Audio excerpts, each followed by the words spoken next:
आज मैं 12वीं जमात के तलबा और तालबात से मुखातब हो रहा हूँ।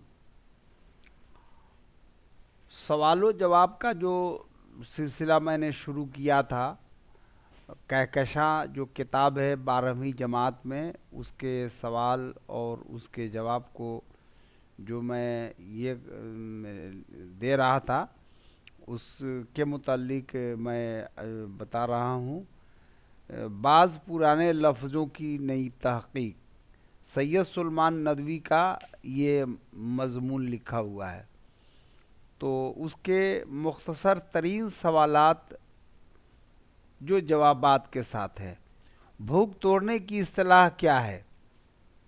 जवाब, नाश्ता। सैयद सुलेमान नदवी कितने ज़बानों के माहिर थे? जवाब, 4 ज़बानों के, अरबी, फ़ारसी, उर्दू और अंग्रेज़ी। अरबी में सवाल है, अरबी में नाश्ता को क्या कहते हैं? जवाब, फ़तूर। फ़तूर के मानी बताइए। फ़तूर के मानी तोड़ने के हैं। सवाल है, लफ्ज़ निहार के किन दो ज़बानों में इस्तेमाल होता है? लफ्ज़ निहार किन 2 ज़बानों में इस्तेमाल होता है?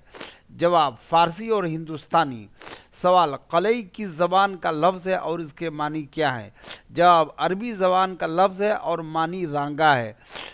सवाल, सुर्खी से क्या मुराद है? जवाब, सुर्खी से मुराद उन्वान है। सवाल, अहदी और अहदी के फ़र्क को वाज़े कीजिए। जवाब, सुस्त और काहिल अहदी को कहते हैं, अहदी मानी अकेला। सवाल, कलई खोलना और कलई फेरने के मानी में क्या फ़र्क है? कलई खोलना के मानी किसी के ऐब को जाहिर करना और कलई फेरना के मानी किसी के ऐब को छुपाना।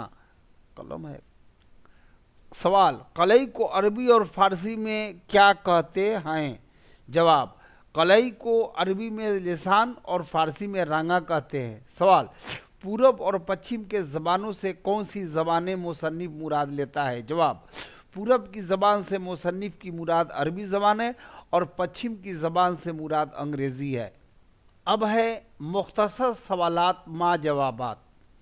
उधर थे मुख्तसर तरीन और इधर है मुख्तसर, यानी मुख्तसर तरीन से बड़ा जो सवाल होता है वो मुख्तसर होता है।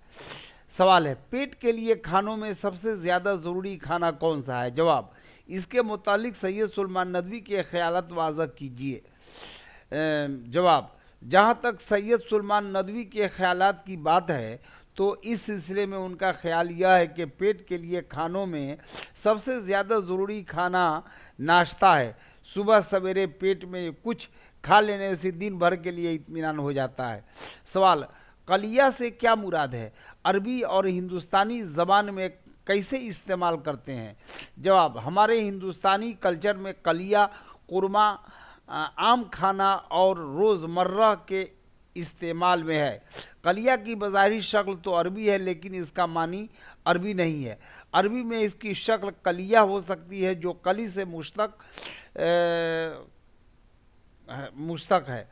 कली फेल, जिसके मानी भूनना है, इस तरह भुने हुए गोश्त को कलिया कह सकते हैं। सवाल, नए और पुराने नुक्ते निगाह से लफ्ज़ सुर्खी का जायज़ा लीजिए। जवाब, सुर्खी लफ्ज़ सुर्ख की सिफत है और सुर्ख का मानी लाल रंग होता है। पुराने ज़माने में मज़ामीन लिखने के दरमियान मज़ामीन के उन्वानात को इम्तियाज़ पैदा करने के लिए सुर्ख रंग की स्याही से लिखते थे। जब छापाखाना ईजाद हुआ तो धीरे धीरे बाब या मजमून को सुर्खी कहने लगे। सवाल, बाज़ पुराने लफ्ज़ों की नई तहक़ीक़ सैयद सुलेमान नदवी की किस किताब से माखूज़ है? जवाब, नक़ूश सुलेमानी से माखूज़ है। सवाल, सैयद सुलेमान नदवी के उस्ताद गिरामी का नाम बताइए। जवाब, सैयद सुलेमान नदवी के उस्ताद गिरामी का नाम मोहम्मद शिबली नोमानी है। सवाल, हमारी ज़बान में शोरबादार गोश्त को क्या कहते हैं? जवाब, हमारी ज़बान में शोरबादार गोश्त को कलिया कहते हैं, जिसमें गोश्त के साथ कुछ तरकारी भी डाली गई हो। सवाल, सैयद सुलेमान नदवी के जाए पैदाइश दिसना सूबा बिहार के किस ज़िला में है? जवाब, सैयद सुलेमान नदवी की जाए पैदाइश दिसना सूबा बिहार के नालंदा ज़िला में है। सवाल, सैयद सुलेमान नदवी के पढ़ने लिखने का खास मैदान क्या था?